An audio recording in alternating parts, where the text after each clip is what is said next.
Ricardo Jara, presidente de Solidagro, fue contundente. Habló de un país en el que existe un escándalo ético, porque la Argentina, dijo él, produce alimentos para 300 millones de habitantes y sin embargo tenemos ciudadanos que no comen todos los días. Otros especialistas también se expresaron en este encuentro nacional.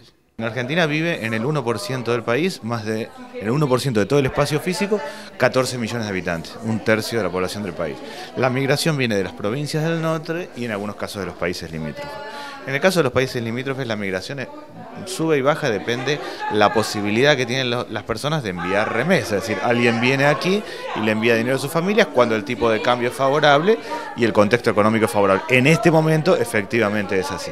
La otra es la migración constante de las provincias del norte hacia el conurbano bonaerense y la ciudad de Buenos Aires. Eso se ha mantenido de la década del 40 hasta ahora. En la década del 40-50 la gente venía a trabajar en una cadena de montaje, hoy viene porque tiene cerca servicios de salud y de educación. En ese esquema parece que hay un gran desafío en la Argentina y es generar polos de desarrollo regional. Polo de desarrollo regional quiere decir definir qué actividades productivas hay que encarar en cada lugar, cuáles de esas actividades productivas realmente generan mano de obra intensiva, es decir, por ejemplo, el turismo, la construcción, el metal mecánico, los frigoríficos, las curtiembres, y sobre esa base repensar diferentes polos de desarrollo en el noroeste, en el noreste, en Cuyo y en la Patagonia. Si no repensamos el territorio en términos generales, vamos a tener un fuerte desequilibrio con mucha gente migrando al conurbano bonaerense esencialmente porque tiene servicio de salud y educación. Es decir, ¿por qué una persona que está mejor en el interior se le ocurre estar en el medio de una gran urbe con todas las dificultades que tiene? Porque tiene cerca el comedor escolar y la escuela, tiene cerca el centro de atención primaria de la salud. Si no armamos una red de servicios de salud y educación, difícilmente podamos cambiarlo.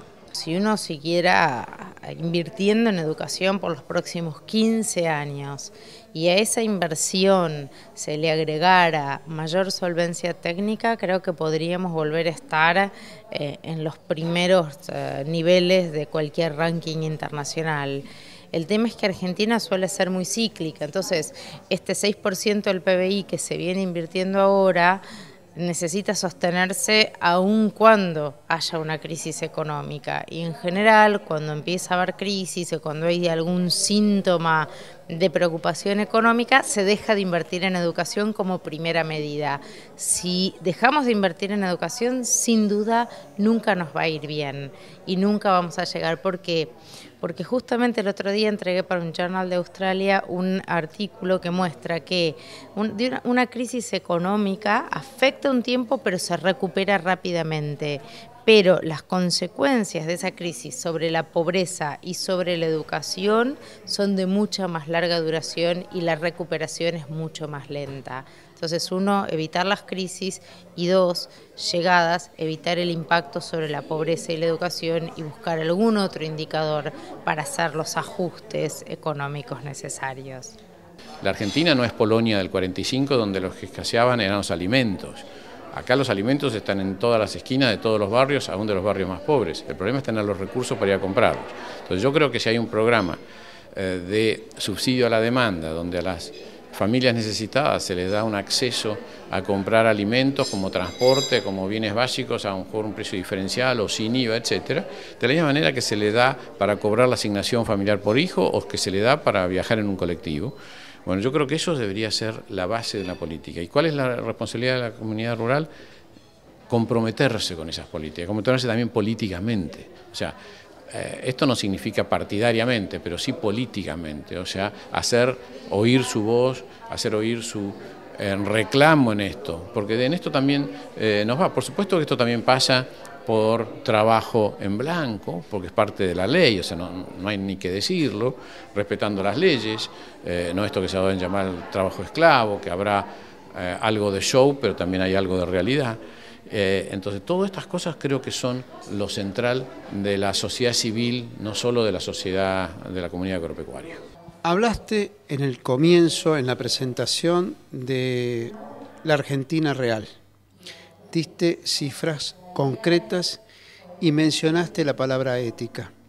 Y hablaste de un escándalo ético. Aclárame un poco ese punto. Sí, la verdad que son conceptos duros, pero me parece que forma parte de lo que tenemos que hacer, que es hacernos cargo, en vez de seguir buscando culpables afuera, empezar a ver qué es lo que podemos hacer cada uno de nosotros, y en ese marco es donde me parece que nosotros como integrantes del campo y la cadena agroindustrial tenemos un enorme potencial, no solo para ser el motor de la economía argentina, sino también dar ejemplos de buenas prácticas, calidad, responsabilidad social y sobre todo de ética.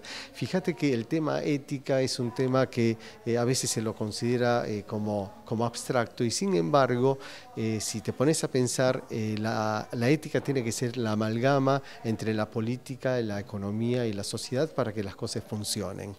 Dentro de lo que nosotros llamamos escándalos éticos está, por ejemplo, el hecho de que en la Argentina, que es un país productor de alimentos, que tiene la capacidad de producir para 300 millones de personas, haya en la Argentina problemas de hambre y desnutrición.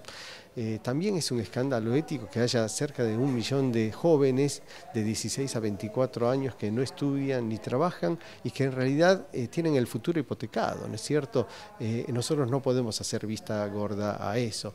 Y así podemos mencionar un montón de ejemplos, como la falta de agua potable en millones de personas, la falta de luz en las muchas escuelas rurales que, entre otras cosas, les impide acceder a la computadora. Hoy por hoy, parte indispensable si uno pretende realmente considerarse que está instruido, ¿no es cierto? Bueno, y así muchas otras cosas que en conjunto representan situaciones que no podemos soslayar y que tampoco podemos pensar que es únicamente culpa de un gobierno o una empresa o una corporación o una situación dada, sino que es responsabilidad de absolutamente todos resolverlo. Javier González Fraga, Silvina Wirz, Silvia Flores, Daniel Arroyo, cada uno de ellos desde su ámbito de acción, desde sus conocimientos, expuso las experiencias y las propuestas en este encuentro de Solidagro. Pero todos coincidieron en un punto común: hay que trabajar de manera compartida, interdisciplinaria, por un país que debe tener necesariamente salida para los que menos tienen. En cuanto regresemos, más de Solidagro y este encuentro nacional.